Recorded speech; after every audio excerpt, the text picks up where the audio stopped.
Hello friends, आज की इस वीडियो में हम डिस्कस करेंगे टाइप्स ऑफ मैट्रिसेस। तो हमारा फर्स्ट टाइप है रो मैट्रिक्स। रो मैट्रिक्स किसको बोलते हैं? Having only one row. इसको हम रो मैट्रिक्स भी बोलते हैं और रो वेक्टर भी बोलते हैं। इसमें सिर्फ एक ही रो होती है। फॉर एग्जांपल 4 3 2, तो इसमें केवल एक ही रो है, एक रो है ना, तो ये हमारी होगी रो मैट्रिक्स। सेकंड होती है column matrix, having only one column. मतलब जिस मैट्रिक्स में केवल एक ही कॉलम होता है, जैसे 3 4 1, इसमें केवल एक ही कॉलम है, तो ये हो गई हमारी कॉलम मैट्रिक्स। सेम एज जैसे इसमें रो वेक्टर भी बोलते हैं, इसमें कॉलम वेक्टर भी बोलते हैं। थर्ड हमारी मैट्रिक्स है रेक्टेंगुलर मैट्रिक्स। रेक्टेंगुलर मैट्रिक्स कौन सी होती है?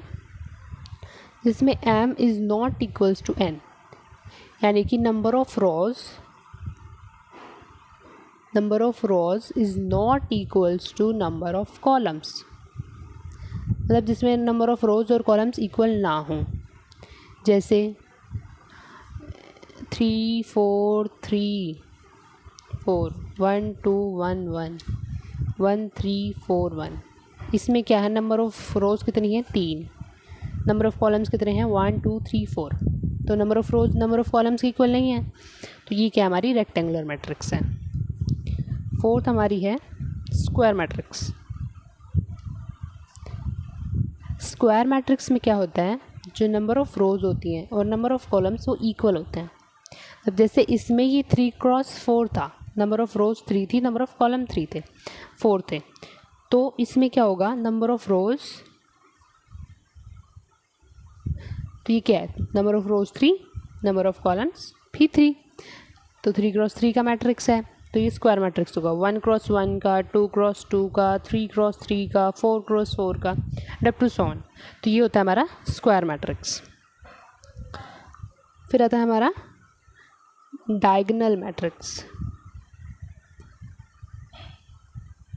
डायगोनल मैट्रिक्स में क्या होता है, जो हमारी जो नॉन डायगोनल एलिमेंट्स होते हैं वो सारे ज़ीरो होते हैं। डायगोनल एलिमेंट्स हमने पिछली वीडियो में डिस्कस किया था। डायगोनल एलिमेंट्स कौन से होते हैं? जो A11 A22 A33, मतलब जिसके नंबर ऑफ रोज और कॉलम बराबर होते हैं, यानी 11 A22 A33। ये वैल्यू कुछ भी हो सकती हैं, लेकिन ये जो होंगी बाकी की, ये सारी वैल्यूज़ ज़ीरो होंगी।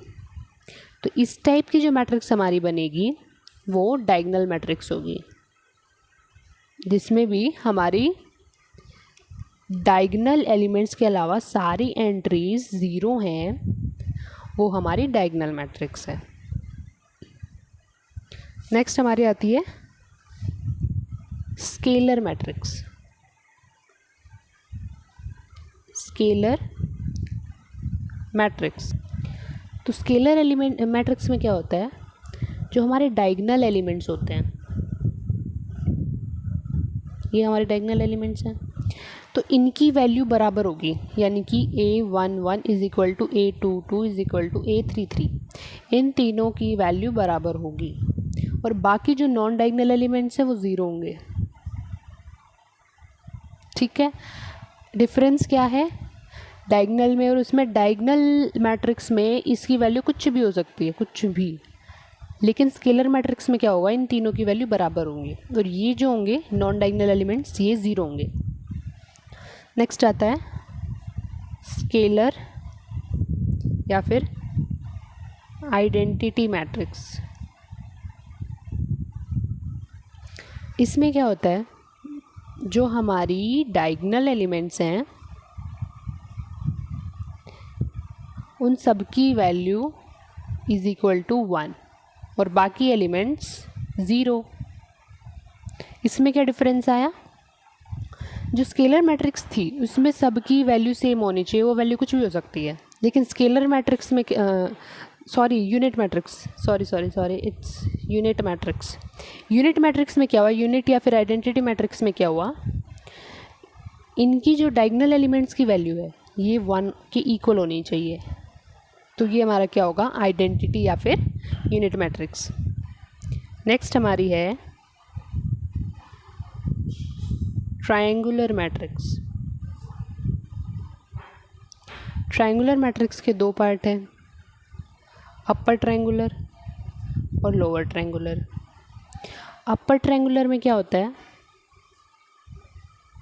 ट्रायंगुलर जैसे कि नाम से पता चलता है, यानी कि हमारे ये जो एलिमेंट्स होते हैं, यानी कि यहाँ कौन कौन से एलिमेंट्स आए, A11, A12, A13, A22, A23 और A33, ये अपर ट्रायंगुलर मैट्रिक्स है। ये एलिमेंट्स क्या होने चाहिए, ये एलिमेंट्स, ये इसके जो नीचे वाले एलिमेंट्स हैं ये वाले ज़ीरो होने चाहिए।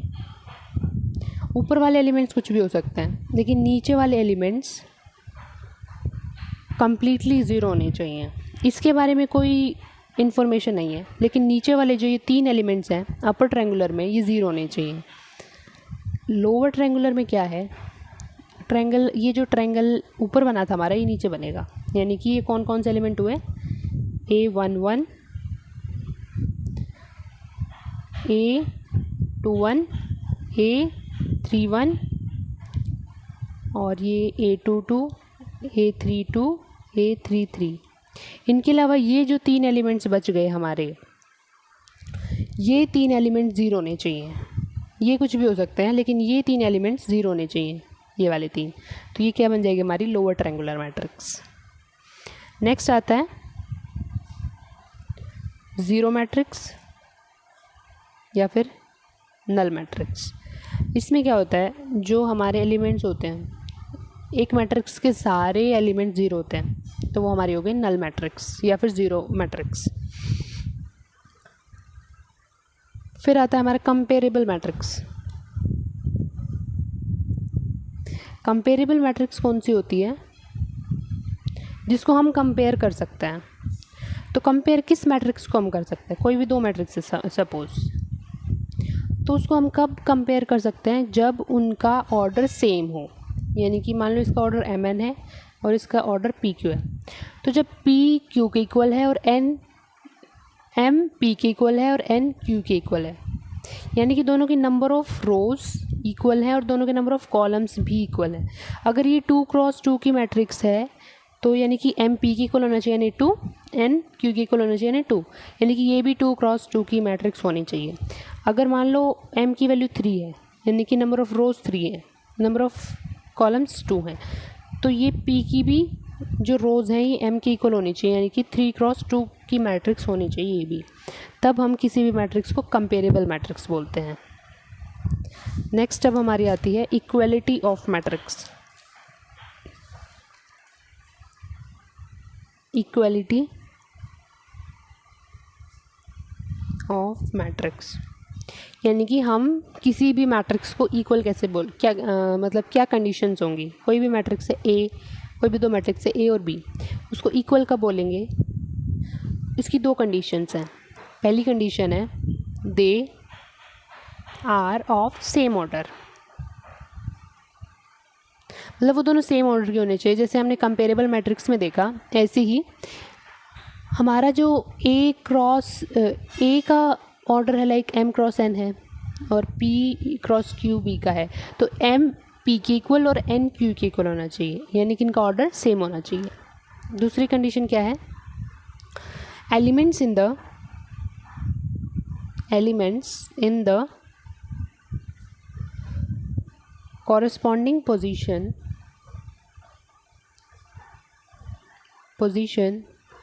of 2 matrices